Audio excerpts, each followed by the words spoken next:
Good evening, chat. Hope Good. you're feeling well. Right, Chat Hull.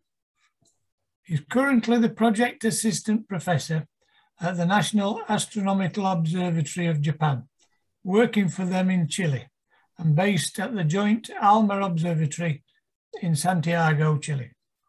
Prior to moving there, with a 2-month stopover in Tokyo, he worked for 3 years as a Jansky Fellow of the National Radio Astronomy Observatory, based at the Harvard Smithsonian Center for Astrophysics in Cambridge, Massachusetts.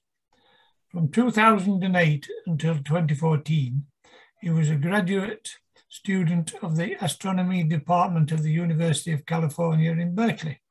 While living in the beautiful Bay Area, he enjoyed motorcycling and skiing, bluegrass and jazz, kung fu and kickboxing, and especially Indian food. Not much work in that sentence, was there? I wrote that a long time ago. Yes. Which tree do you think we fell off? Good question. Anyway, moving on.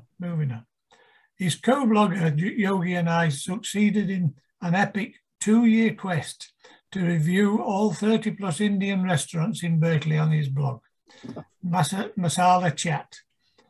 A question that we'd continued back on the East Coast from 2014 to 2017, during which time they dined at all the Indian restaurants in both Cambridge and Somerville, Massachusetts. You do well to keep so slim then. So going back to his roots, he grew up in Penn Yan, which is short for Pennsylvania Yankees, a small town on the Finger Lakes region of western New York, known for its 11 picturesque lakes, rolling hills, and exquisite white wines, which he suggests you try the Riesling. Now, I looked at that on Google the other night, and without a doubt, that's a beautiful looking town. The, what they call Lake Road, some of the properties on there, everyone's got a jetty, and there's boats by the score. A lovely place, I would imagine. It is indeed. So in 1998, he left home to attend Woodbury Forest, an all-male boarding high school in Central Virginia. From there, he went on to the University of Virginia, where he majored in physics and minored in Spanish. He also tutored athletes in calculus, performing in musicals with the first-year players, and sang a cappella with the New Dominions, classical opuses with the university singers, and jazz and UVA jazz ensemble, and a number of small combos. Well, after college, he taught for 2 years at the Woodbury Forest and the Yinghatil Nabin, which is the Seeds of Knowledge School, in the rural Mayan town of San Mateo. I don't know how to pronounce that bit. Can you pronounce it for me, please? Yeah, San Mateo Ixtatán. Thank you. In Guatemala, and is where he kept the blog. After which, in 2008, he moved out west and began his astronomical studies at University College, Berkeley. So can we please all put his hands up and welcome Chat Hull. All right. Thank you. Wow. I've never had anybody read my website before as my introduction. That's glorious. I will say that I remember fondly doing all of those things, and all of those have been replaced by a 2-year-old child who may burst into the room toward the end of my talk. But shall we take it away here? Yes, please. Yes, please. All right, excellent. So I find that I have far more energy when I stand up, even if it looks a little weird on Zoom. So I'm going to do that. And is the typical way of doing things in your weekly meetings to ask questions during the talk or just after the talk? Just after the talk. Okay, no problem. So I'll just carry on. If you have any burning questions, feel free to just interrupt, but then we can take as many as you want at the end of the talk. Excellent. All right. So thank you very much for the invitation. You know, we've all been dealing with the pandemic for 1.5 years now, and it's been a real pain. But on the other hand, it's pretty cool that we get to do this. You know, somebody said, "Oh, what's the talk you're giving today?" I said, "Oh, you know, Astronomy Society in the UK." Like, oh, okay, great. But it's really common now. And actually, the last public talk that I gave was at the Charlottesville Astronomical Society, which is in Virginia. That's where the University of Virginia is. And that's actually where I really started doing. I was studying some astronomy when I was an undergraduate there. And I gave it on Zoom. And the previous one I had actually also given on Skype 7 years prior to that, when this kind of remote public talk was totally new. It was like something that was very nouveau. And now it's totally common. And I think it's really a cool outcome of the remotizing that we've done as a result of the pandemic. So I'm happy to be talking to you from Chile. I'm in Santiago, and I'm going to tell you today about various aspects of radio astronomy, star formation, the Alma array, Chile in general, which many of you all know some of this, but you might not have heard of some other parts. So I'm just going to kind of keep it general, and you can feel free to ask me as detailed or as general questions about anything that you would like at the end. And so without further ado, I try to use a clicker, but sometimes it doesn't work. There we go. So this is my map of where I've been. So the Riesling, thank you for mentioning that.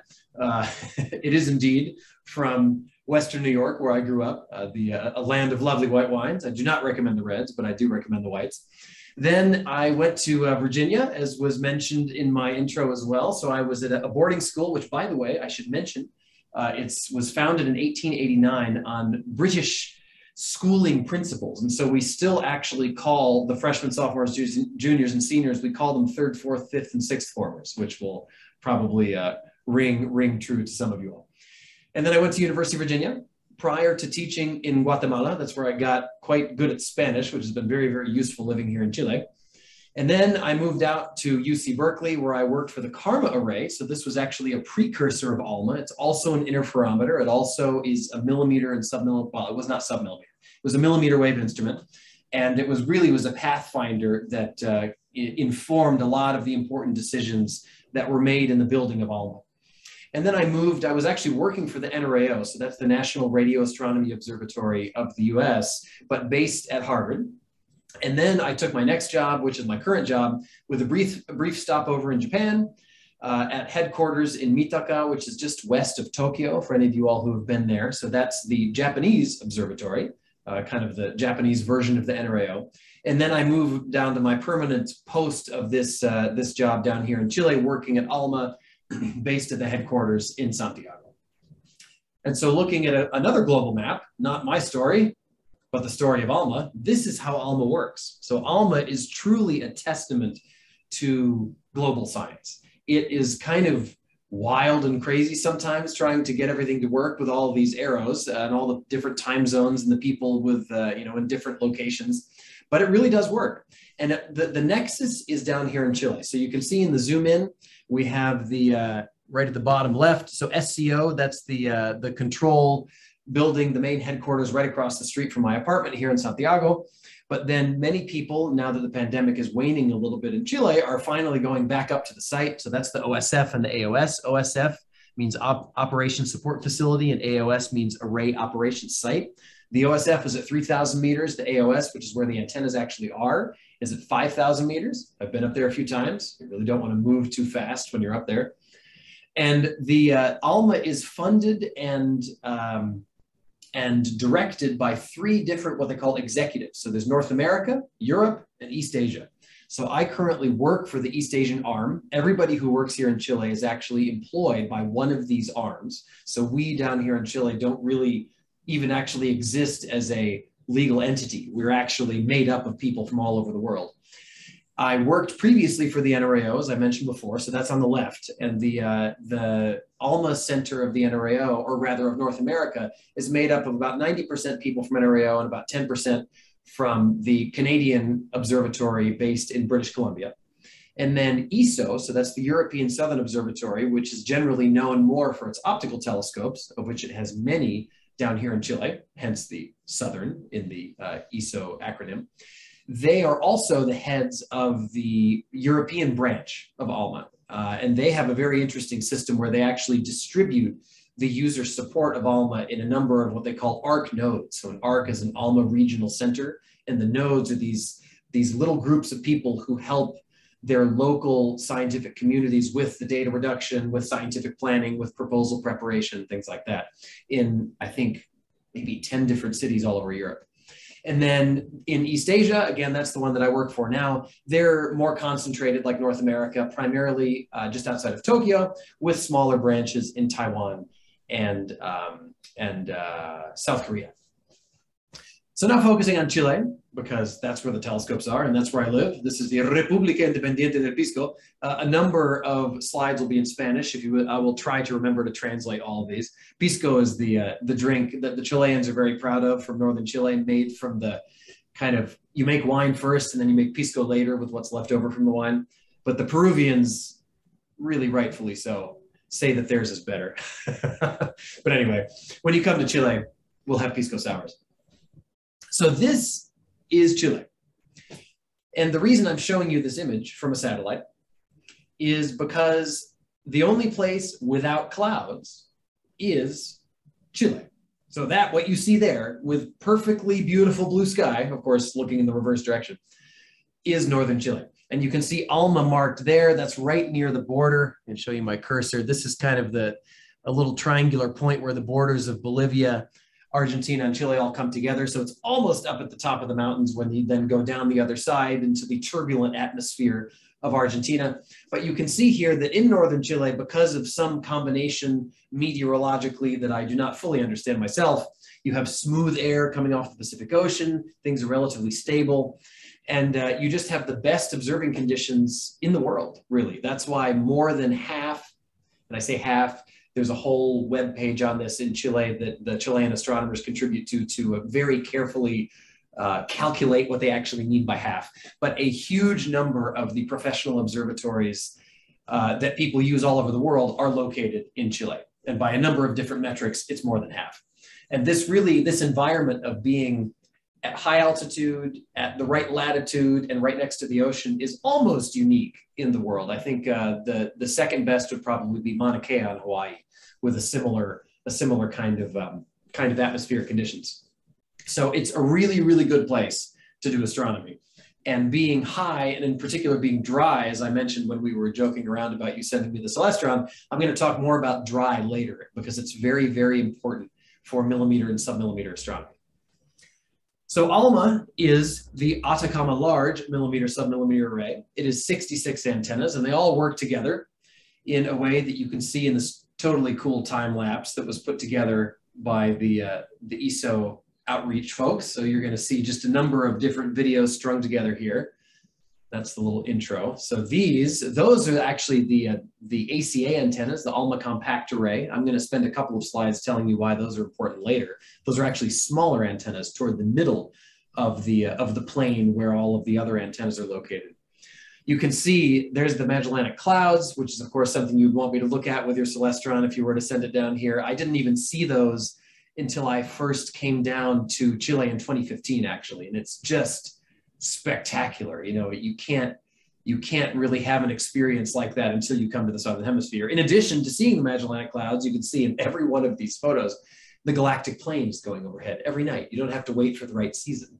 So it's really a fabulous place. Of course, you can't see this time lapse at night because it's frigidly cold and sometimes intensely windy during the best observing times. But these cameras, which were sitting there overnight, give you a very nice view. And the cartoon view, this is now zooming out and showing you all of the little cartoons of where the antennas would be placed in a perhaps not totally realistic configuration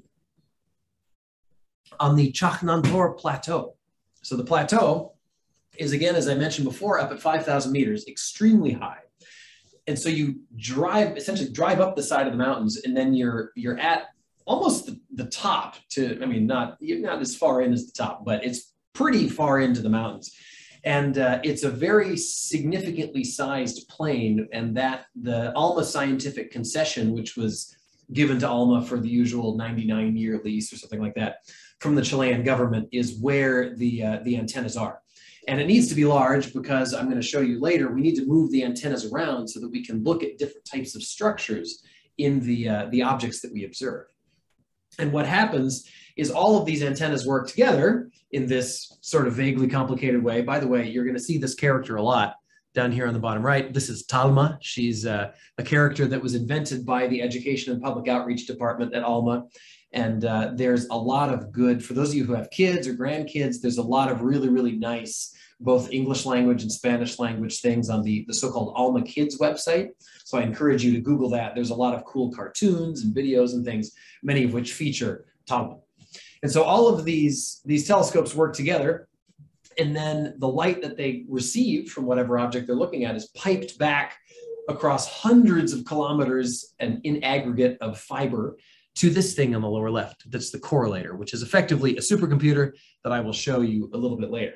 But for those of you who have not encountered interferometry, I will play you a video. And so enjoy a 2.5-minute break with a little perhaps useful cartoon introduction to interferometry through the WAWA, Why Astronomers Want to Use ALMA program. So you can look for that hashtag online and look for more videos, but here's the first one.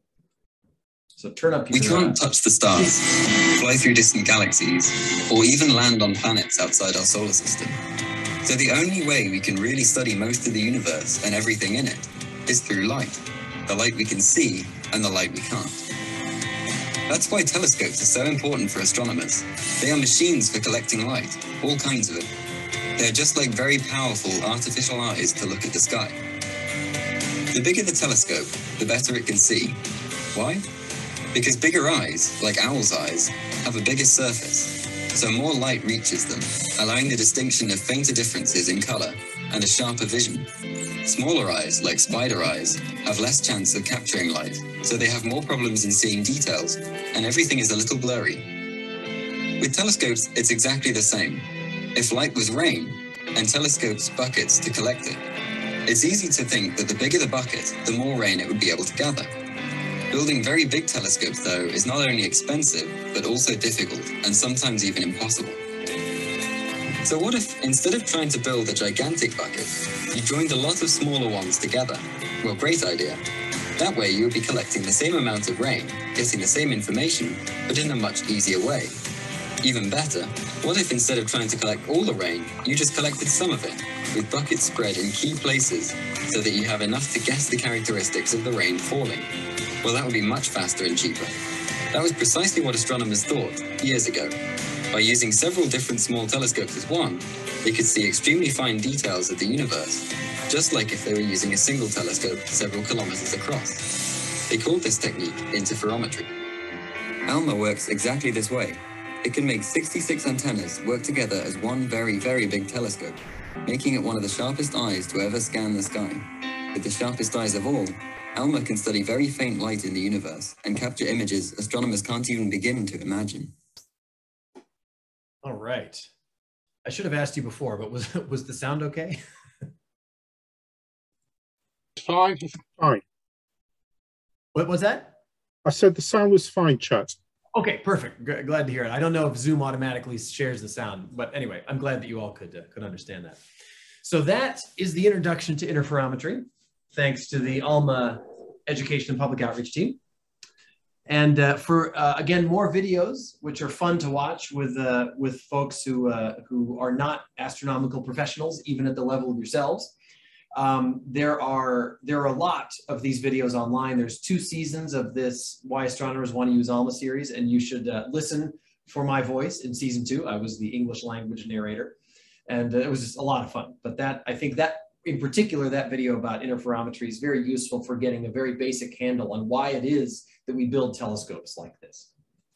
So back to observing stuff. On the bottom, there's a telescope. On the top, there's us. You know, we look at the ice cream in the summer. It's, of course, almost summer down here. Perhaps the ice cream is not quite so appetizing where you all are right now, but it's getting pretty hot down here. I think we've hit 26 or 27 recently. But on the bottom, so you have your telescope looking at whatever particular cosmic object you want to look at. And then all of these telescopes at the same time, as I've mentioned a couple of times now, they look at the objects all together. right? And so they're spread out on this plane, kind of like that. Instead of the one big bucket antenna, you have all the many tiny buckets. And that concept is known as aperture synthesis. So what you're doing, interferometry is one concept, but aperture synthesis is perhaps more apt. It's literally what it says. It's synthesizing the aperture so that you can pretend via sending all these signals back here to the supercomputer on the right, the processor here on the right, that combines all the signals from the different telescopes and allows you to effectively make a telescope that is the size of the entire plateau that the Alma dishes are on, but with just a sparse sampling, with just a small number of 7 or 12 meter dishes occupying the space. And I promised you I'd tell you a little bit more about the correlator. Alma is actually composed of 2 different arrays. So the main array is 54, I believe, I have to check my numbers, 12 meter antennas. So those are the ones that are really the primary light buckets. They're the ones that collect the majority of the radiation. But then there's another array, which I'm going to tell you again about toward the end, that's slightly smaller antennas. And that's the ACA, the Alma Compact Array. So there's 2 different correlators because these are 2 different sets of telescopes that were built by different teams. The ACA in particular was built by my sponsoring organization, the National Astronomical Observatory of Japan. And the light from the dishes, so it's always kind of amazing to me. I remember, you can't go into the rooms where these are anymore because they're too protected from people who might break something. But when I was in graduate school, I was allowed to go into these rooms even as a graduate student. And you see these fibers. It's just one fiber optic cable that is, almost infinitesimal when you have your glasses off. And that's the end of each telescope. So you have these huge telescopes observing, and all of that light is piped onto this one tiny fiber that then goes underground any number of kilometers and ends up inside this thing right here. So the fibers plug in, and then the signal that comes out of each one of those fibers is then combined in the supercomputer to give us ultimately the data sets that we then download, gigabytes, sometimes terabytes, and then process to make the images that we want to make. And so the spectrum, I promised I was going to get to the millimeter and submillimeter of Alma, the Alma large millimeter submillimeter array. The spectrum here that you see is just a kind of cool looking cartoon version of what you've surely seen many times before. With on the left, you have radio wavelengths, AM radio, FM radio, very, very large. We have some objects here that are kind of like the same size as the wavelength that's on this logarithmic scale on the top. On the right, you have X-rays, you have gamma rays, you have extremely, extremely tiny things. And then in the middle, just to the right of optical, so where's optical? Yeah, optical's over here, what the human eye receives, about 300 to 700 nanometers. And then just to the left here, we have what Alma receives. So Alma can observe now actually from 1 centimeter. So that's the band 1, so-called. This is the newest receiver of Alma that was actually just commissioned a couple of weeks ago. So they're going to finish installing the receivers on all the antennas, and we're finally going to be able to observe at a wavelength of 1 centimeter. And Alma goes all the way to the submillimeter regime, almost into what you would call far infrared, so about 300 microns. But the real workhorses of Alma are right around 1 millimeter, where the weather is still good enough for you to get lots of good data, but a lot of the things you want to look at are very, very bright. In particular, I like to look at dust emission from forming stars. That's very bright at 1 millimeter. So the 1 millimeter is really the key wavelength for telescopes like Alma. And one of the reasons we want to use Alma, so we like to quote the Alma slogan, the Alma purpose, which is, quote, searching for our cosmic origins. That means many different things to different scientists. For me in particular, I study the formation of stars. So cosmic origins to me means the birthplace of stellar systems and planetary systems and disks and places where planets like Earth are born, right? But Alma could also look at extremely high redshift galaxies that formed at the beginning of the universe, giving us an idea of the cosmic origins of the universe itself. But from the kind of star formation perspective, why is it that we actually want to use Alma, and why do we want to look at different wavelengths at all? Why don't we just use optical telescopes? The reason is because you can probe different physics. So in these 4 circles, what you're seeing here is the very famous merging pair of galaxies called the Antenna Galaxies. but they're observed at 4 different wavelengths. You have here the optical one, which you may have seen before, with this beautiful kind of curved shape. And that's showing you, for example, massive stars that are extremely, extremely bright in regions that are relatively free of obscuring dust. In the upper right, you see extremely high energy processes going on here in the X-rays. So this is looking at very hot gas, very energetic material. In the upper left, you get mid-infrared from Spitzer. That's a space telescope. And that's showing you warmer regions of less embedded star formation. And then finally, you can complete the picture with ALMA by looking in the millimeter and the submillimeter regimes. And you see these blobs down here, which are primarily star-forming regions. And I can kind of highlight this by just showing you the ALMA and the visible. So there's the VLT image on the right and the ALMA image on the left. If you look back and forth and kind of overlay them here, then you can split them again here. You see that primarily, in particular down here in the lower left, the parts that are bright with ALMA, so this is looking at dust emission. The places where the dust is the brightest is where the optical here on the right is the faintest. You can actually see the dust lanes here, these dark obscuring lanes, kind of like what you see with an optical telescope in the Milky Way plane. You can see the clouds of dust that are obscuring the stars behind them. Well, with ALMA, we can actually see through all that dust. And not only can we see through the foreground dust, we can actually see the emission from the dense parts of the dust. And the reason that we want to do that is because that's where all the stars are forming. That's where the star birth is going on. And so multi-wavelength astronomy really is the way to tell a full picture about any particular type of astronomical object. Okay, so high and dry. I promised you I would talk about this in the first slide. Why is ALMA where it is? I mentioned again that Chile is a particularly great place for doing astronomy, not only radio astronomy, but also optical astronomy. And that's because of various aspects of the atmosphere. Optical astronomers primarily care about getting away from light pollution, and they care about seeing, about the wiggling of the stars as you look with your telescope. That the seeing is particularly good even at lower altitudes in Chile. And of course, since Chile is a country of 20-some million people, but that extends 6,000 kilometers, there's not a very high population density, especially considering that about half of the people live here in Santiago. So you go up north, there's really very little light pollution.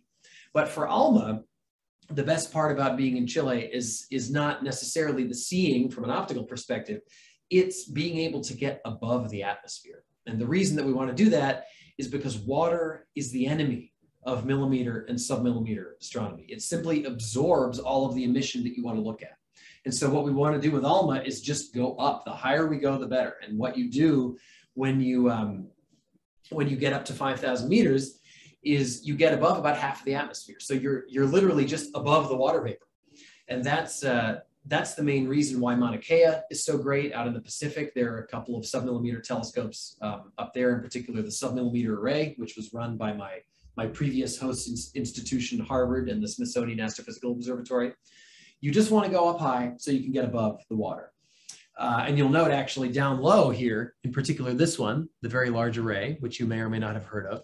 That's one of the main telescopes of my previous employer, the NRAO. That's not very high because long wavelength observations, primarily focusing in what is the sort of traditional radio regime, say 21 centimeter radiation, looking at neutral hydrogen, for example, you don't need to get above the atmosphere. You want to get away from people. And so that telescope is out in the middle of New Mexico.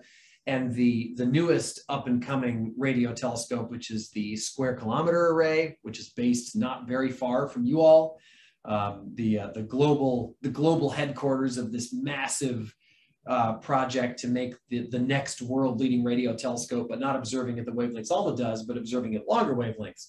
That one doesn't need to be very high, but again, it needs to be far, far away from people. And so the two parts of the SKA are going to be in, I didn't mention why, it's because of radio frequency interference, or RFI, cell phones, TV, spark plugs in your car, microwave ovens. You want to get away from all of that. And so the SKA, like the VLA, which is in the middle of nowhere in New Mexico, but the SKA is taking it a step further and going to the middle of the Karoo Desert in South Africa and going to the sparsely populated Western Australia region. And so that's why various telescopes are where they are. Just to give you a little bit of a scientific idea of what we're looking at here, this is a classic plot that you look at when trying to analyze whether the site where you're going to put your telescope is actually any good.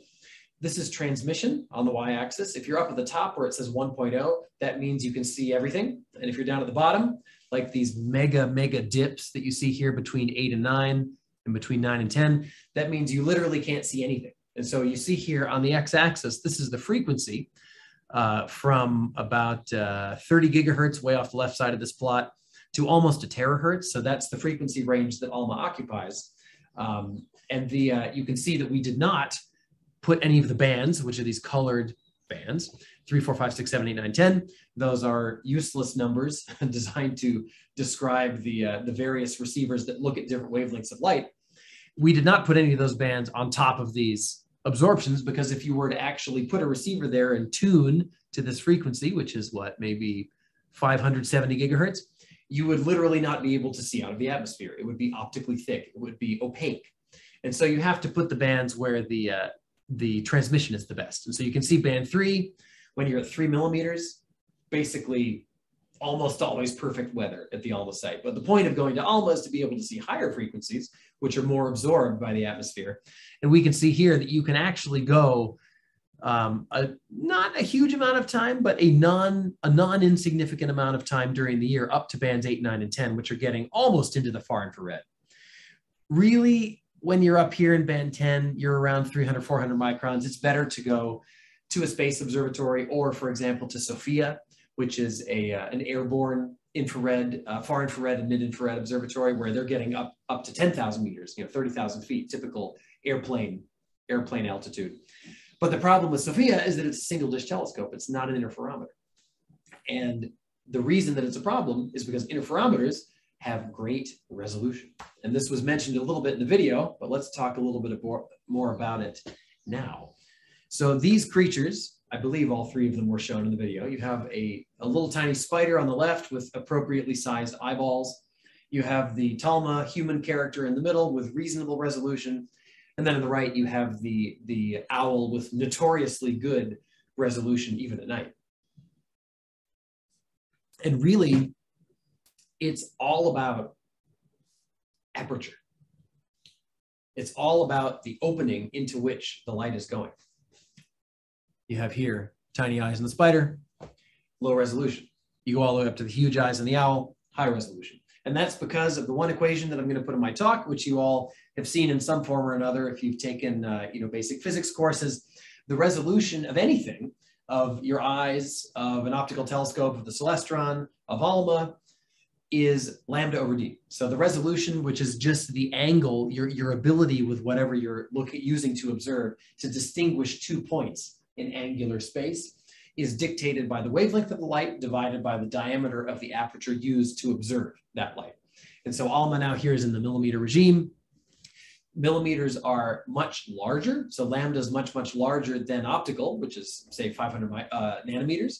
So you would say, oh, well, Alma must have terrible resolution, except that you're able to perform this aperture synthesis that I mentioned before, where now d, the diameter of the aperture that you're using to look at the object, is no longer the opening of the celestron or the opening even of the VLT, the very large telescope in also actually near Alma in Chile, which is just one mirror. Instead, d is the distance between pairs of antennas. And so here is a logarithmic scale image of where the antennas are placed at Alma.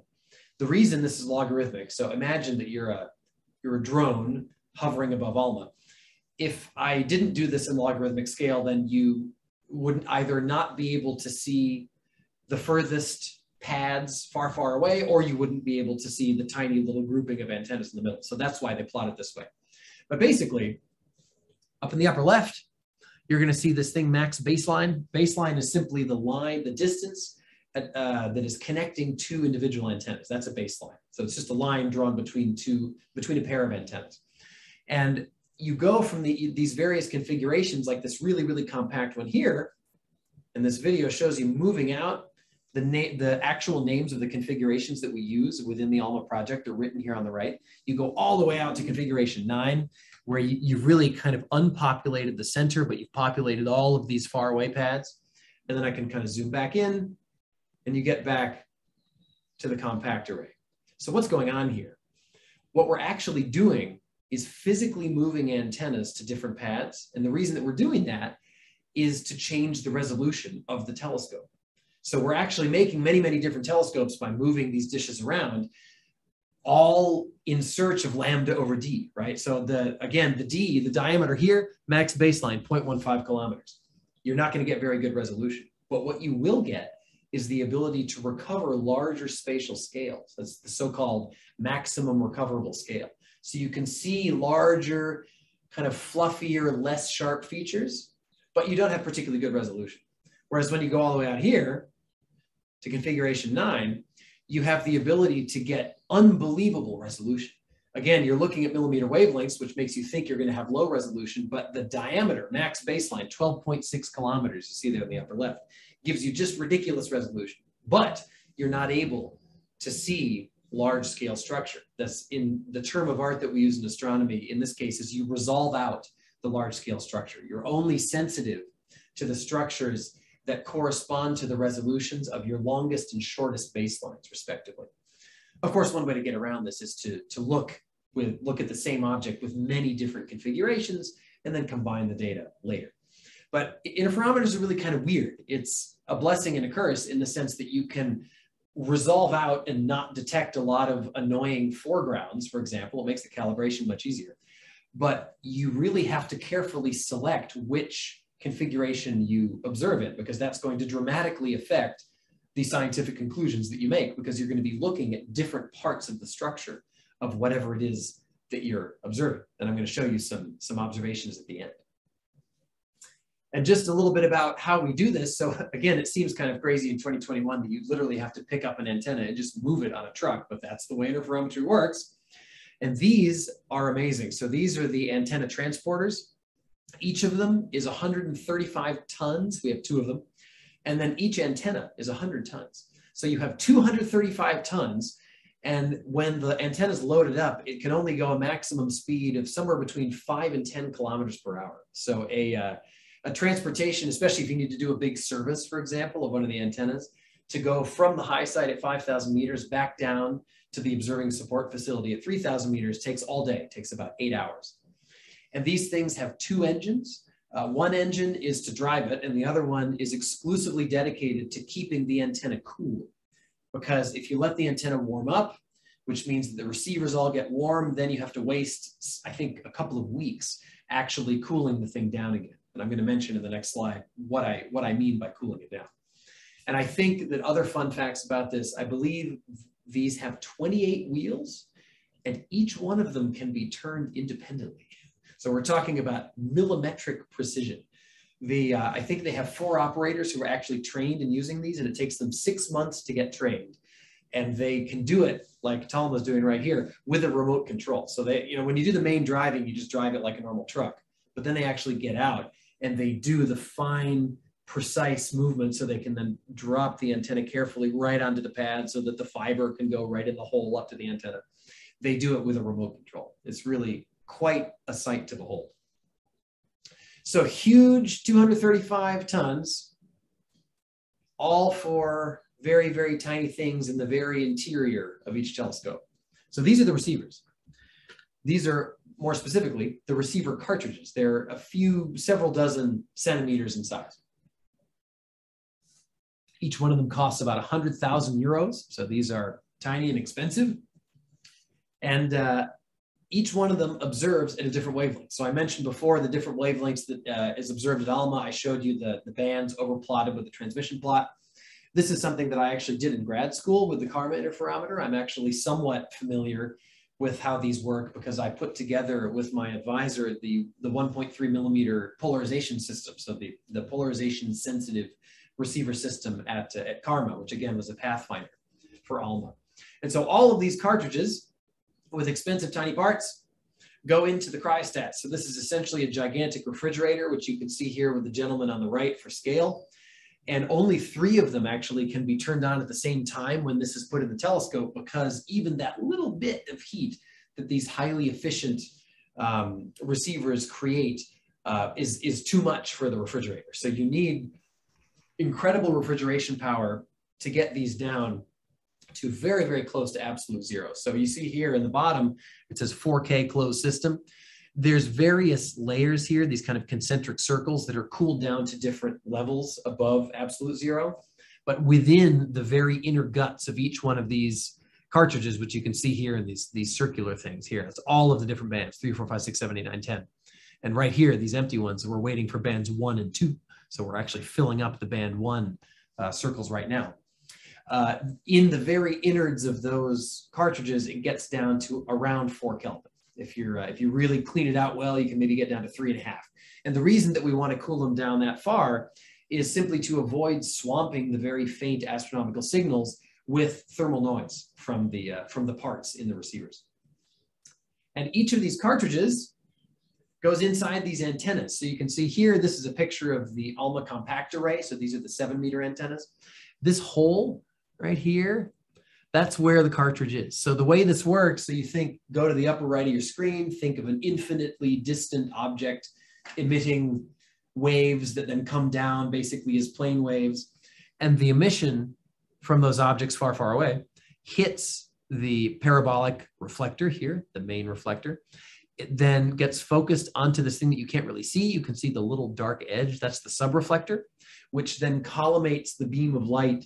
And it actually, the subreflector moves around a little bit so that it can actually choose which of those receivers to go into. So it essentially, you take a 7-meter dish or a 12-meter dish and you focus the beam of light all the way down to within a centimeter or less in size. So down into a tiny little feed horn in each of the receivers. So this hole here for perspective is about, I think about 1 meter or maybe ½ meter wide. And so this array, the Alma compact array, it's called compact because the antennas are close together.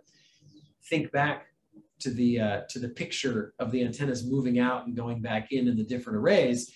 The reason that we want these here is so that we can detect larger spatial scales. We want to detect not super high resolution features. We leave that to the 12-meter antennas, the really big ones. Here, we're going for the larger scales that the big ones are not sensitive to because they're too far away from each other. And in fact, we would love to make these even tinier and then put them even close together, because really the limit of how close you can get is the distance at which they'll actually hit each other when they turn around. So ultimately, if you really want the largest spatial scales, you simply have to combine your interferometric data with a single dish telescope. But that's another story. Just to show you the effect of adding the antennas from this compact array, which is sensitive to larger scales, you can see here a grand design spiral galaxy.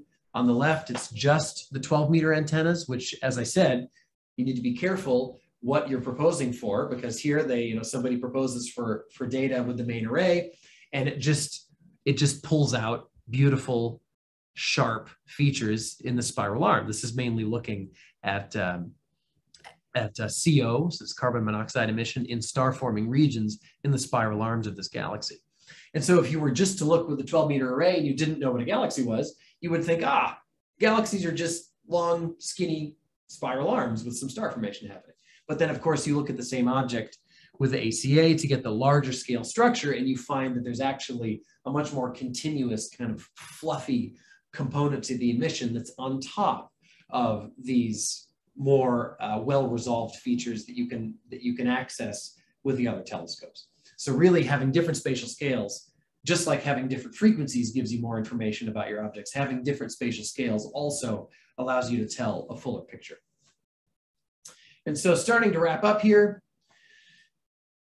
Alma, as I mentioned before, is highly global. You can see that the proposals, I took this screenshot from the proposal tool right after the cycle 8 submission. So we are now in our 8th cycle of observing. We actually started it this week. It always starts around the 1st of October of every year.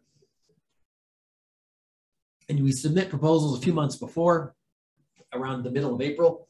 So there were about 1,700 proposals submitted, again, primarily in the 3 regions, North America, Europe, East Asia, and down in Chile. But you can see that there's a number of other proposals scattered around the world, thanks in particular to the Open Skies program of the National Science Foundation in the US, which allows people from any institution in any country to apply for time. So there's people down in Australia, there's somebody here, I think probably in Singapore, there's people in India, people in Southeast Asia. So this truly is a global project run with a global group of people and used by the entire global astronomical community. So a little bit of science. There are way too many highlights, so I'm just going to give you a few, but you can feel free to ask me about anything you've heard of recently from Alma. So why do we do this? Well, the reason is because we can really make massive leaps in our understanding of our cosmic origins, as I mentioned before. So here is a nebula. This may seem nebulous, not very clear what's going on here, but if you look in this little zoom box, this is showing you HL Tau. It is a young forming star in a larger star forming cloud that's still relatively embedded in its natal envelope. So this is the kind of place where stars form. I showed you the Antenna Galaxies before, but that's too far away to see an individual star forming.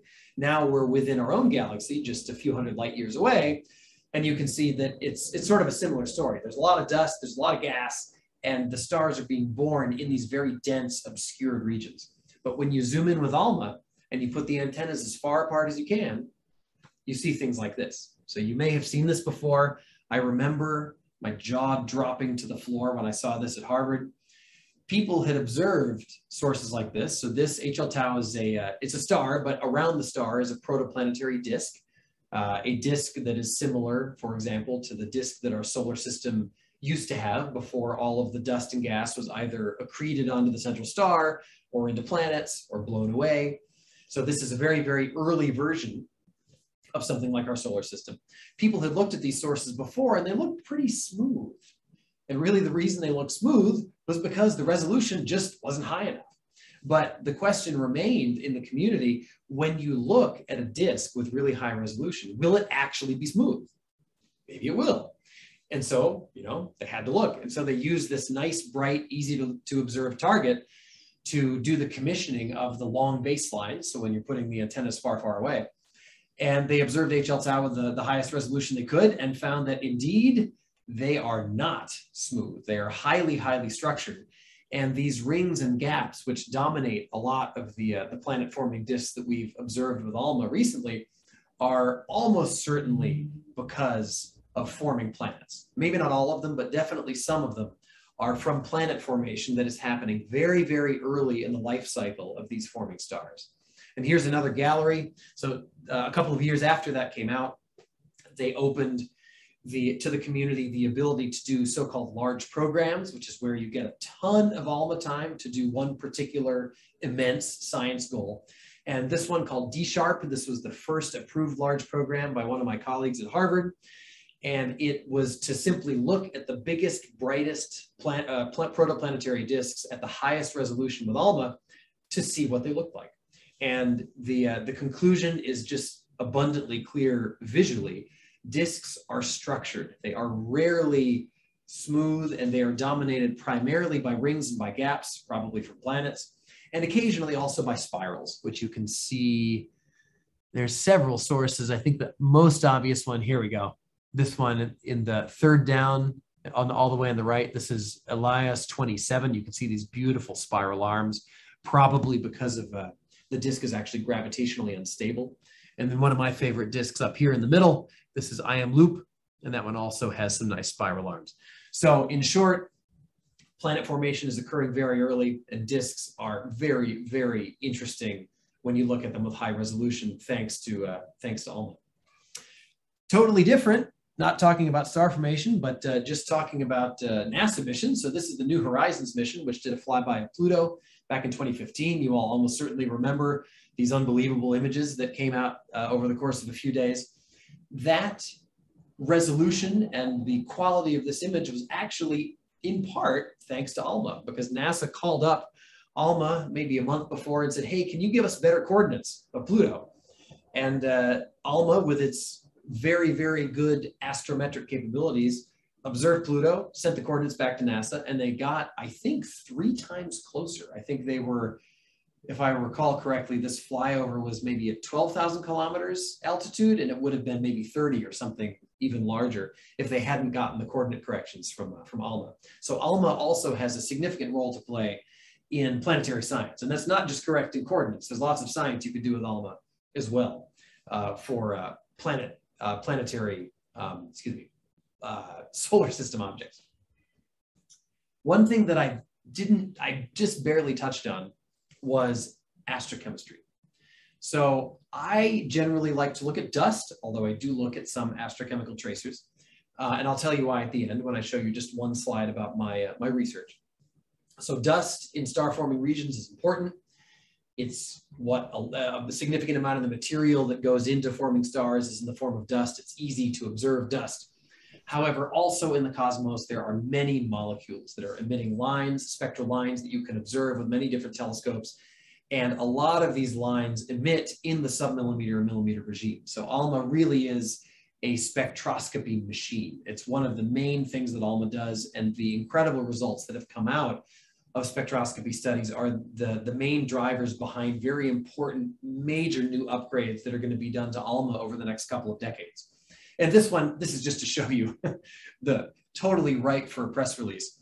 This is the discovery of sugar, like actual sugar, not stevia, not sucralose, in the center of the galaxy. So there are a number of different regions that are the favorite spots for astrochemists to look for new molecules. And there's one in the galactic center. I believe this was a discovery of sugar in the galactic center.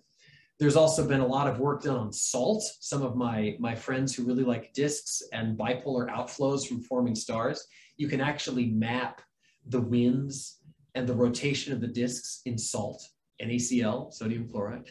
Just always find it kind of funny when you can bring it close to home. So spectroscopy is a very, very important thing that ALMA continues to do and will do into the future. And then, of course, there's arguably the most important astronomical image ever made. This is the cosmic donut, the supermassive black hole in M87, or rather the photon ring around the otherwise invisible supermassive black hole. It's about 1 billion solar masses, about 1,000 times larger than the supermassive black hole in the center of the Milky Way. And that was made possible by the so-called Event Horizon Telescope. This is not purely an ALMA image, but because of ALMA's incredible sensitivity and also its location physically on the Earth, it would not have been possible to make this image without ALMA. So this ALMA was really the key in completing the Event Horizon Telescope, which actually continues to grow. And the reason that they were able to get the unbelievable resolution that they got. So ALMA, for those of you who like to work in arc seconds, I believe the best resolution that you can get by putting the antennas as far away as you can go and by looking at, say, 850 microns wavelength, you can get to, I think, 10 milliarc seconds, so 0.01 arc seconds. Here we're talking about micro arc seconds. So that's that fraction of a degree that you can barely read there on the bottom right. And to put it more in perspective of humanity, leave it to XKCD, one of my favorite comics online. So you have here the solar system in there, and you have Voyager 1 far, far away outside of the heliosphere, right near the inner edge of that photon ring. So this resolution is enabled not by moving ALMA's antennas out to 16-kilometer baselines. It's enabled actually by observing objects, and they're doing more than just this object, but they mainly focused on this one first, observing objects like this incredibly bright, incredibly tiny photon ring around a black hole with many, many different telescopes all over the Earth. So you're doing now aperture synthesis, but not with a number of different antennas at ALMA. You're doing it among antennas in Greenland on the South Pole, at ALMA, in Hawaii, in Arizona, in Pico Veleta, in Europe, all over the world. And that effectively gives you the resolution that you need at 1 millimeter to, I think, see an orange on the moon. Whereas the best resolution of ALMA is the resolution necessary to see a football field on the moon. So you can see why you can achieve this unbelievable resolution when you collect all of the data from these various antennas, use FedEx to mail the tapes back to Boston, and then combine the data there afterwards. It's really just an unbelievable feat of science. My particular love, this is a liaison into the one slide about what I do, is magnetic fields.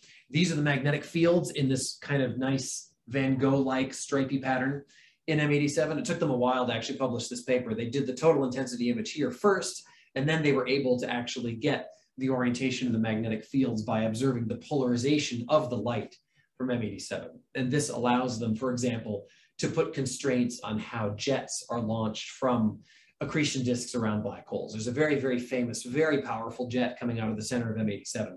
And the magnetic fields that they can see here give them some clue of how jets like that are launched. And now zooming back to home, this is one of my favorites. This was a press release image done by the NRAO for a paper that I wrote back in 2017, looking at magnetic fields, but not in a black hole, looking at magnetic fields in a star-forming, chaotic, turbulent region, which is what this is trying to convey here. And the actual data, which I will end on. So these are ALMA data. This is the kind of stuff that I work on every day. I look primarily at forming stars, and I look at the polarization from the light from those stars. So here, notice the scale bar, if you like to work in AU, a planet-forming disk like HL tau would be basically the size of this little white line segment. So we're looking at a structure that's quite a bit larger. This is called a star-forming core. An individual star, maybe a couple of stars, maybe a binary or a triple system might form out of one of these star-forming cores. And the grayscale is the dust emission, the thermal dust emission. And so what I do is I look at these vaguely spherical but somewhat irregular blobs of star-forming material, where the brightest part right in the middle is right where the actual protostar is, the actual forming star that will turn into something like our sun. And I look at not only the dust, also some spectral lines, but I also look at the polarization from the dust, which you can use to infer the orientation of the magnetic field. That's what these line segments mean. That's the inferred direction of the magnetic field in the medium out of which this source is forming. And you can do this cool Van Gogh kind of brush pattern to interpolate among your various independent detections with ALMA to get this view of what the magnetic field looks like in a forming star. And there are many, many things that the magnetic field can affect, not only the launching of jets and outflows, like I mentioned from M87, but also the actual dictation of what the structure ultimately looks like when you're collapsing to form a star, and a number of different important effects. But with that, I will open the floor to questions on any of the things that I talked about. And thank you very, very much again for the invitation. Chats, thank you for an absolutely wonderful talk. Could I ask you to stop sharing your screen? Absolutely. Chat, what an absolutely wonderful talk. I've got one question from Ian Hargreaves, who's down in mid-Kent. How do they get the antennae on and off the transporters?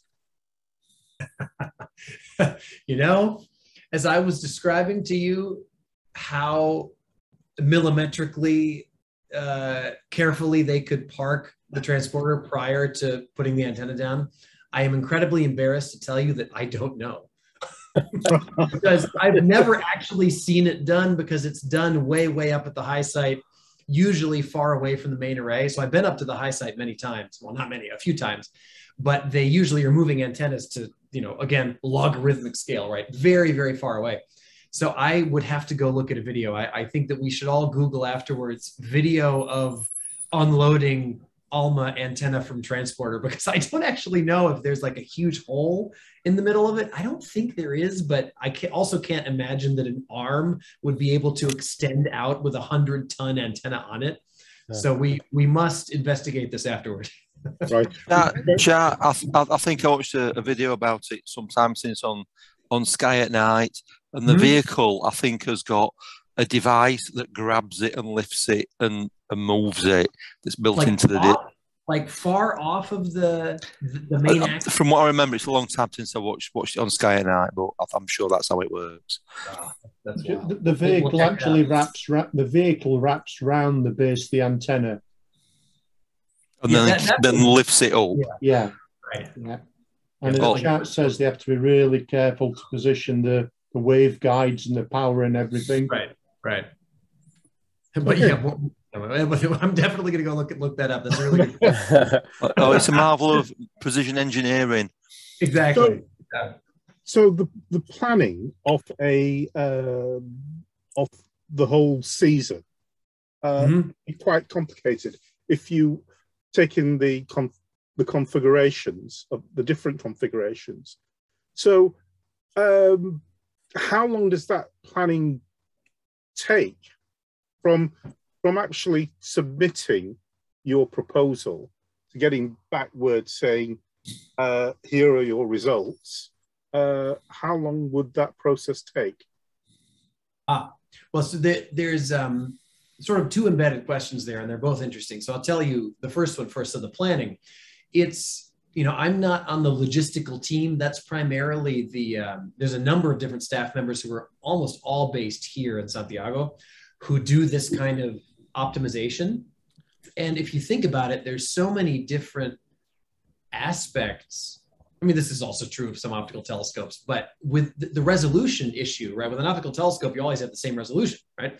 But with Alma, you can change the resolution in addition to having what source is up at midnight, obviously changes over time during the seasons. The weather gets better and worse during the different months of the year. And so you have many, many variables that you have to deal with. And so before people propose, the observatory actually sends out information about what configurations are going to be in place at what times during the year. And so, for example, if you have very strict requirements for resolution, you want really, really sharp images of some set of star-forming sources in Orion, for example. If in that particular cycle, and say cycle 8, Orion is up above, right at zenith above you at noon, then there's no way that you're going to be able to get your data that year. You're probably going to have to wait until the next year when, the epicycle of Alma rotates such that the high resolution observations of Orion happen at night. And so sometimes it can take you several years to get all of the data that you want to get, depending on what kind of resolution you need, wow, what kind of weather requirements you have, and what objects you're looking at physically in the sky. Okay. So, amazing. Yeah. Okay, sorry. Did you have a follow-up question to that? I see Philip's iPhone. No. So to answer the second part of your question, how long does it take for just one project, for example? The data that I need typically are less stringent in terms of resolution. So if I can typically get what I need during any observing cycle. And so if I submit, of course, everybody writes their proposals the last minute, right? So you write them in mid-March, you submit them in mid-April, you get the results in late August, and then they start the configuration in October, but the configuration goes for a whole year. And so if, they kind of move out and move back in, or maybe they move in and move back out, depending on the year. If you're lucky, you would get the data observed in November, December. Or if you're not so lucky, then you might have to wait until maybe June. And then the pipelining of the actual data reduction. So Alma is almost unique in that it actually delivers you reduced data products, which is major for opening the ability for not totally professional radio astronomers to use the telescope. That delivery of the data takes maybe a month.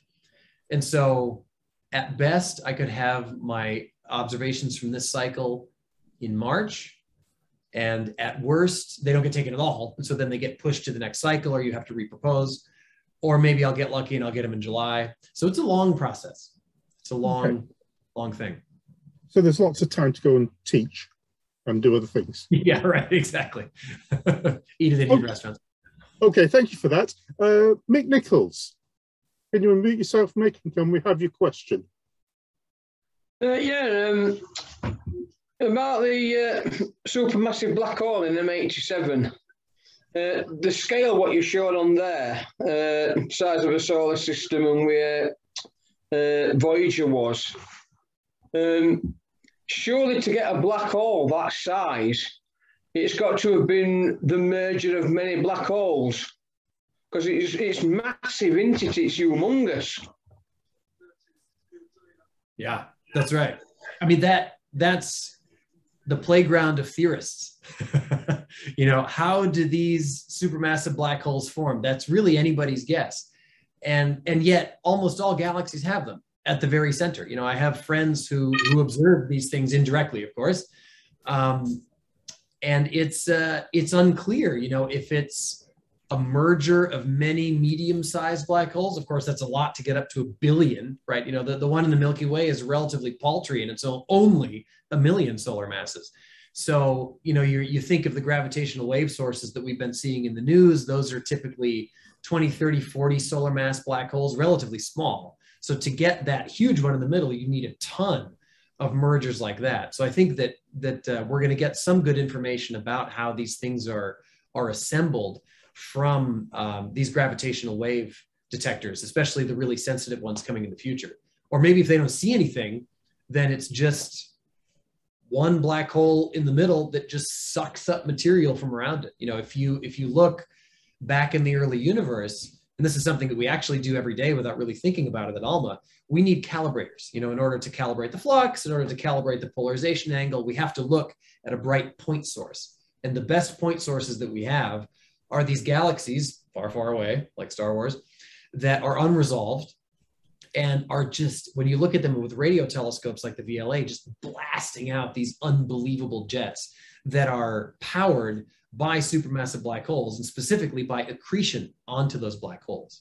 So if they could somehow efficiently suck in the material from around them early in their development, you know, long, long time ago, maybe that's how they form. But it's a fun question that many people work hard to answer.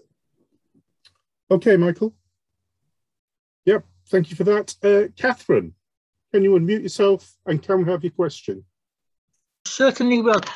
In your photograph of HL Tauri, you can see the rings where the planets are forming. Do they form a relationship, something like Bode's law? With the, like a resonance kind of thing? No, with the Bode's law, there's like the spacing of the planets follows mathematically derived law. Yeah, that's a good question. I think that there's a lot of exoplanet studies that search for this kind of thing, and sometimes, like the thing I was thinking of in my mind, in some exoplanet systems, that by exoplanets I mean planets that we see around other stars. Yes. They find planets that are following a pattern, like a mean motion resonance. You know, one goes around the star once and the other goes around it twice and the other one goes around it 8 times.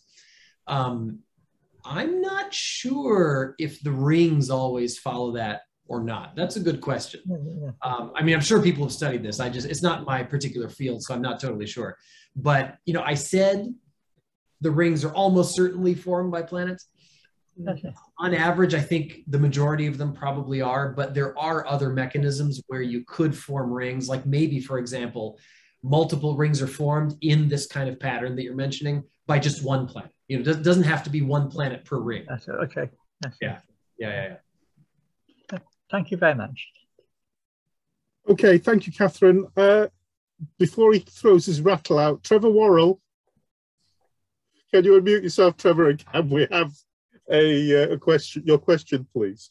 Hi, fascinating presentation. Thank you so much. There's just 2 questions, really.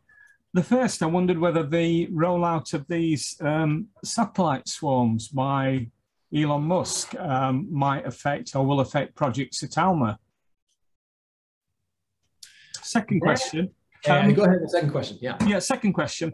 Back to the black hole image. I remember seeing a documentary on the work done to get all the data sets back to Boston, and just wondered, wasn't the infrastructure in at the time to fibre it across from all these points? Because I remember them saying that if one of these data set disks were corrupt, then that would make a major impact on the what you were trying to achieve.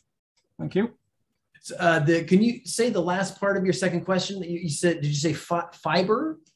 Yeah, I was wondering. Obviously, fiber is becoming quite commonplace now, and I thought it was quite a lot of eggs in one basket to think that these data sets were actually just being shipped around the globe in padded boxes, when maybe, you know, the infrastructure was in place to transfer the data via fiber. Got it. Right. That's a very, very good question. That's an interesting logistical question. I mean, my assumption, so answering your second one first, is that I I think they make a copy first, right? You know, copying locally onto another RAID system, for example, is not very hard.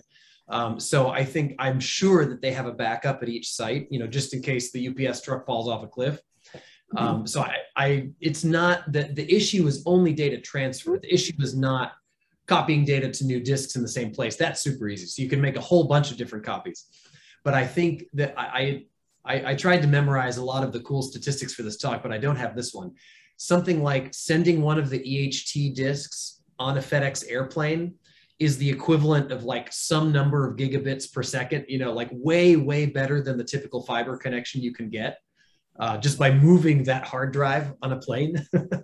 And so I think, you know, I hope that someday we're not limited by fiber, but, you know, if we weren't limited by fiber, they wouldn't spend the money to send it via FedEx. So I think it's going to take a while to get to that point. It's a lot of data, but I wouldn't worry about the backups.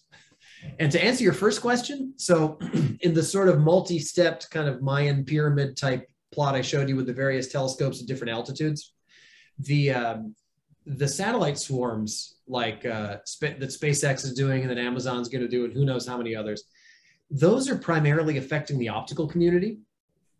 We can sort of say told you so from the radio community and say, well, you know, you should have put together an international agreement about space light pollution for the optical and infrared community, which there just was none at all. And I learned this when they were doing special sessions at the AAS, that's the annual American Astronomical Society meeting. And I went to one of these sessions and the radio people talked and then the optical people talked and they said, yeah, well, you know, we had nothing like the radio astronomers did in place for diplomatic relations about space use when it comes to the optical and the infrared. In our wave bands, there's a lot of political infrastructure. There are international committees. There's one called CORF, the Committee on Radio Frequency Emissions, that basically manages RFI. It manages radio frequency interference. I don't think that the Starlink satellites have, I'm probably wrong. I mean, there's got to be a downlink, right? Maybe there is RFI, but I think it may, if they're pointed straight down for their downlink, similar to, there's one satellite that millimeter telescopes have to worry about. It's called CloudSat. It just goes around observing clouds with a big millimeter wave beam. And so what all millimeter wave telescopes have done so far is they simply don't allow the telescope to observe precisely straight up. They just put a blocker on the motion of the telescope so that it stops some number of arc seconds before it gets to zenith. And so that way you avoid this incredibly strong beam of millimeter wave radiation. But basically the Starlink satellites, I think, are much less of a problem for the radio community than for the optical and infrared. Yeah, thank you very much. Thank you. Okay, Trevor, just to follow up to that, how much data does Alma collect in, well, I want to say a year, but let's just say for a typical data session, data set? A typical data set. So this is, I'm actually going to look this up because they have this on the fun fact sheet. But a typical data set, it depends. So this is something I didn't go into at all. Okay, here we go. Fact sheet. 1 terabyte of data produced daily. But that is dramatically different for each particular data set because that supercomputer that I showed you is highly flexible. And so if you want to look at a broadband signal that doesn't really change as a function of frequency, you can have very coarse frequency resolution. You basically just want to, you know, inhale the whole bandwidth and then make a nice image.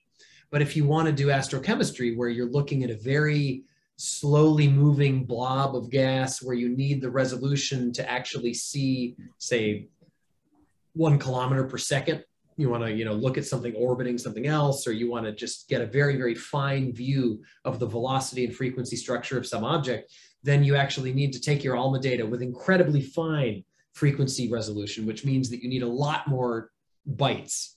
And so it really depends on the data set. My data sets without spectral lines are for, you know, it depends on the sensitivity too. Do you want a snapshot? Or do you actually want to observe it to death so that you get unbelievable sensitivity? So my quick data sets are a few tens of gigabytes. That's a really small one. And my large ones with high spectral resolution can get up to a terabyte, but not quite. Okay, I'll stop complaining about collecting 58 gigabytes. Yeah. In a session. Ian Hargreaves. Oh, thanks. Thanks, chap, for a wonderful presentation there. Sorry about the question about the antennae on the truck. That's what you get for being an engineer, I'm afraid. But what I'd just like to ask is, how many of the proposals that are submitted for each round actually get selected? Yeah. That is a point that we complain about vociferously in the Alma community. I think so. Alma, all of the folks across the street know these numbers better than I do. Before cycle 8, I think it was about 20%. Of course, it varies depending on where you submit it from, because the proposal pressure is different in the various locations, North America, East Asia, Europe. But it has to be proportional to the funding. And so it's a little bit easier in some places, a little bit harder in other places, but it's on the order of 20%. But again, if you propose for a large program with a ton of data, it's probably less than 20%. If you propose for super, super high frequency bands, which have very, very little time during the year because the weather's bad, then it's probably less than 20%. So that's just an average. Yeah, but and that's out of how many proposals, Chad? Out of, I think cycle 8 was about 1,700. Yeah, I thought that's what it said. Right. Yeah. Okay, thank you. Yeah, it's very oversubscribed. Yeah, thanks very much. Yeah. Okay, thank you, Ian. Peter Morris. Yeah, thank you. My question is a little bit complicated, but it's about resolution. Now, if we think in terms of the resolution of a single telescope, like an optical telescope, for example, the resolution is basically a circle. I mean, the diameter of which is set by the lambda over d that you mentioned earlier. If you're using an interferometer, I gather what you get, at least initially, is a long oval, the narrow part of which is effectively the resolution of a telescope, which is the size of the whole array. So in that sense, you've got very high resolution. But the other axis of the resolution is set by the individual receiver, which of course is only a few meters wide. Now, my question is, given that you've got high resolution in one direction, but coarse resolution in another direction, how do you end up with high resolution if it were all round in both directions? Is that done by overlapping the different resolutions so they're basically superimposed upon each other and produce that high resolution circle that you're looking for? I hope I've explained that sufficiently. Yeah, well, what you're doing is you're discussing various aspects of the aperture synthesis method, where you have this sparsely sampled plane where you've put just a few dishes, relatively speaking, to the size of the plateau, and then you get all the data. And so what do you do with it? How do you actually create the resolution of your aperture? And effectively, so I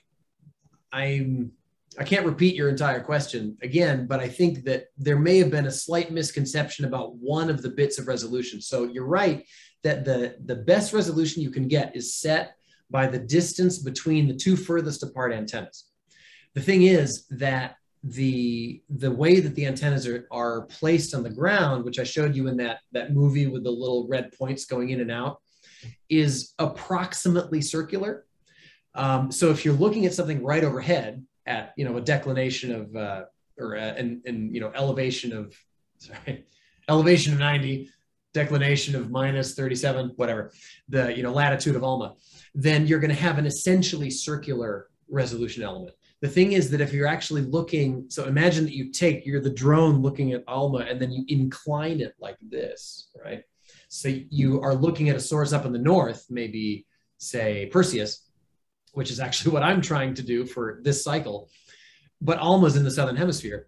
It's actually going to make a resolution element that is no longer a circle, but is rather an ellipse like that. And so then what you end up getting is, that's what you get in one orientation, RA or DEC, depending on which way your antennas were oriented relative to where the source was, you're going to have a resolution of 1 arcsecond. And then in the perpendicular orientation, you're going to have a resolution of 2 arcseconds. And there's really nothing you can do about it. But we try as best we can to make the resolution a circle if possible, so that you don't get biases in your ultimate maps that come out of your science. Okay, Peter. Thank you for your question. Roy Johnson. Yeah. I was going to ask a question really about the difficulty of setting up the array. Presumably because all these dishes are at different distances, you're going to get a phase shift because of the transmission of the signal down the cable to your base station. So for each, as soon as you move one dish, that will affect how that signal gets back to the base. It'll be out of phase with the others. You know, you're making that distance longer, even at the speed of light with the frequencies you're dealing with. That will change. So you've obviously got some sort of system of calibrating the signal timings coming into your headquarters, as it were. Yeah, that's right. And not only are the distances different, you know, you think of receiving a signal that comes to telescope A that's, 16 kilometers away versus telescope B that's 100 meters from the central building. There's a difference in those lengths, but there's also a difference in the time delay at which the signal is actually received by any given telescope, because as it goes overhead, you change the distances from the source to the telescope. If it's right overhead, then it's effectively reaching all the telescopes at the same time. Whereas if it's on the horizon, it's reaching the telescopes in the front of the ray much faster than in the back of the ray. So there's that additional time delay.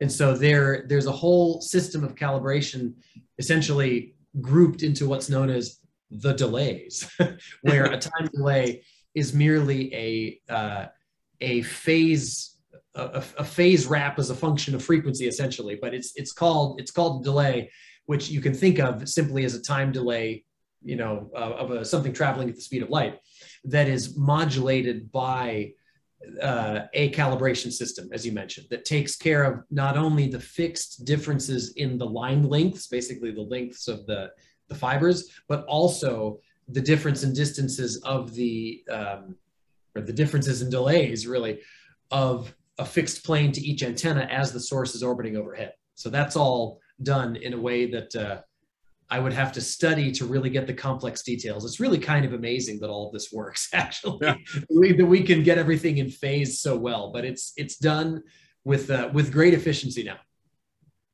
Okay, Roy. Okay. Dunthorne. Just unmute myself. Okay.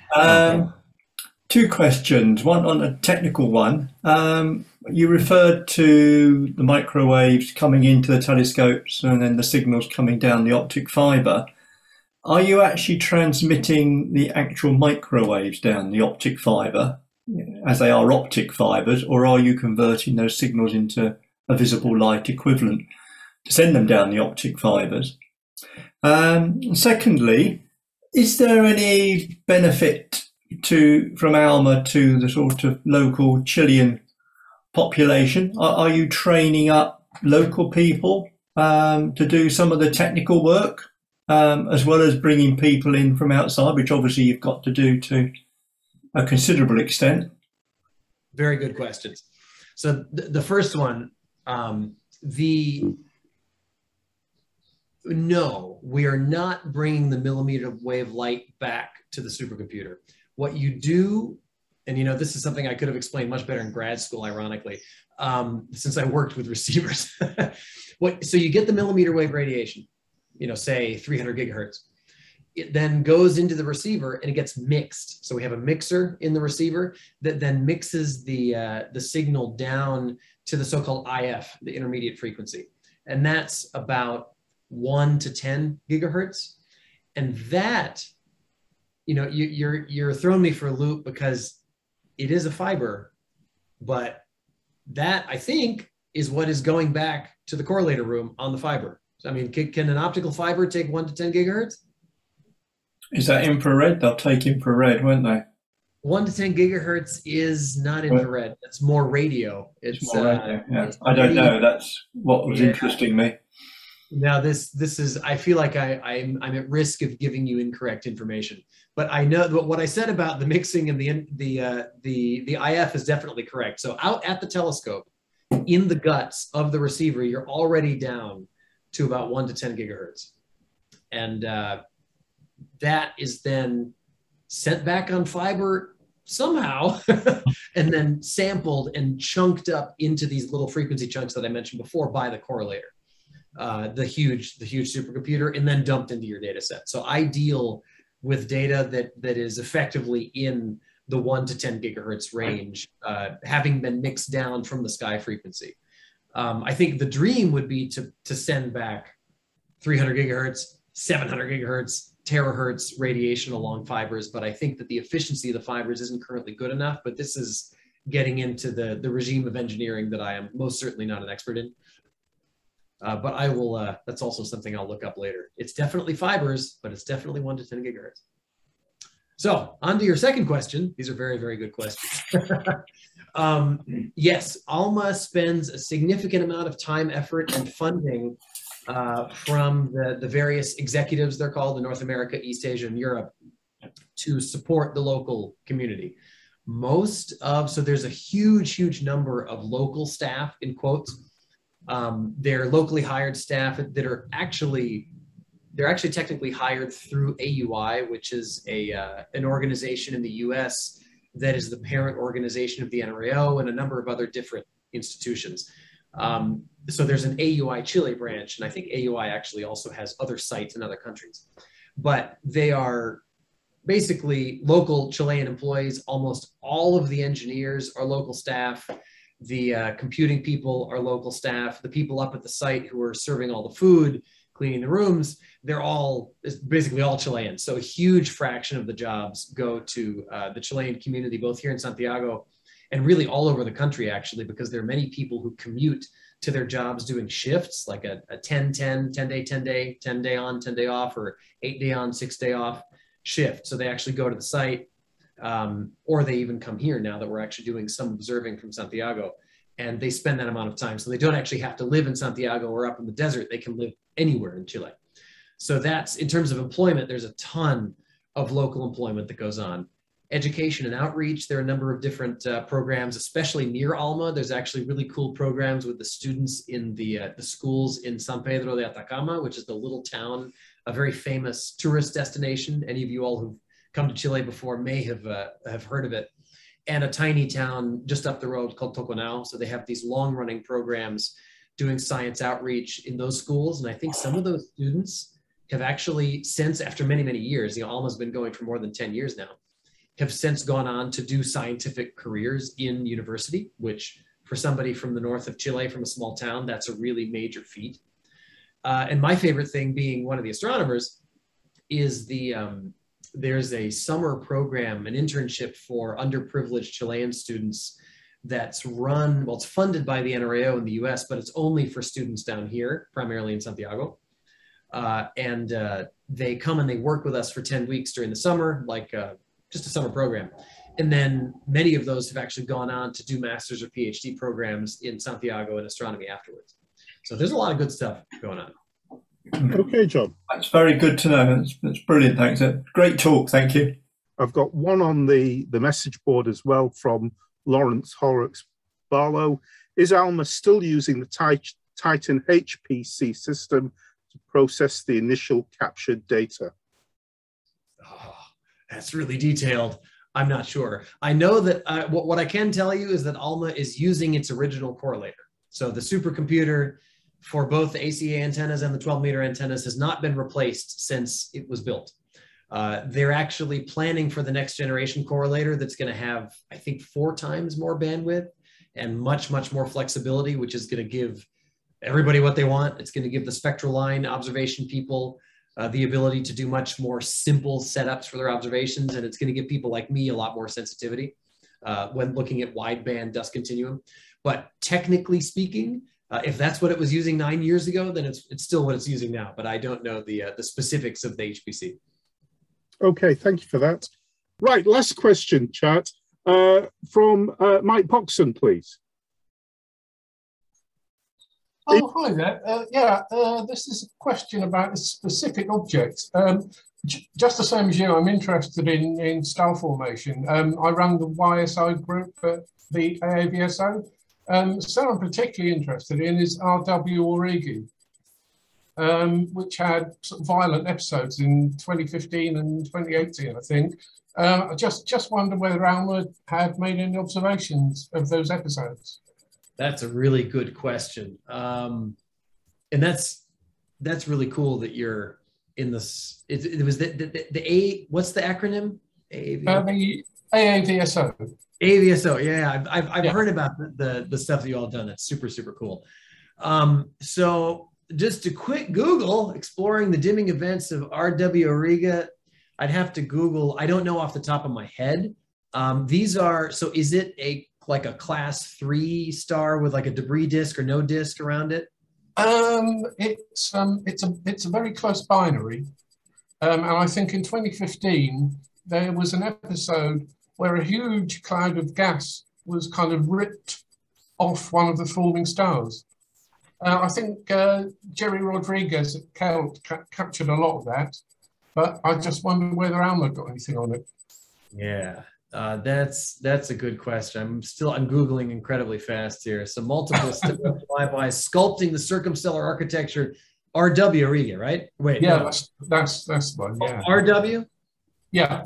Yeah, okay. So yes, that's the answer. So it's a classical T-Tauri star, which is something that ALMA observers do indeed look at. It's more evolved than it's the disk is going to be fainter than, for example, HL Tau. So it's still going to have a dusty disk, but a little bit less, well, significantly less.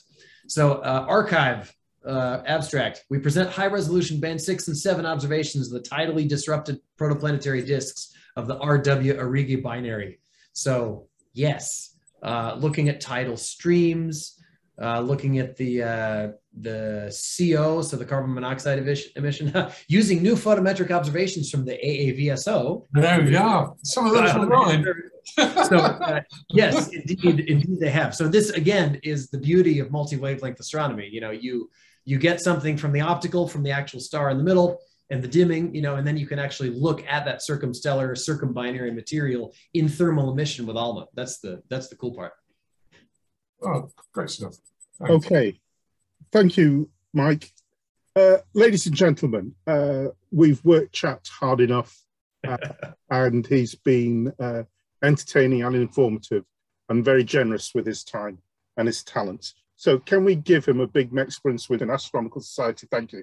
Thank you very much, Chat. Thank you so much for the invitation. This was really a lot of fun.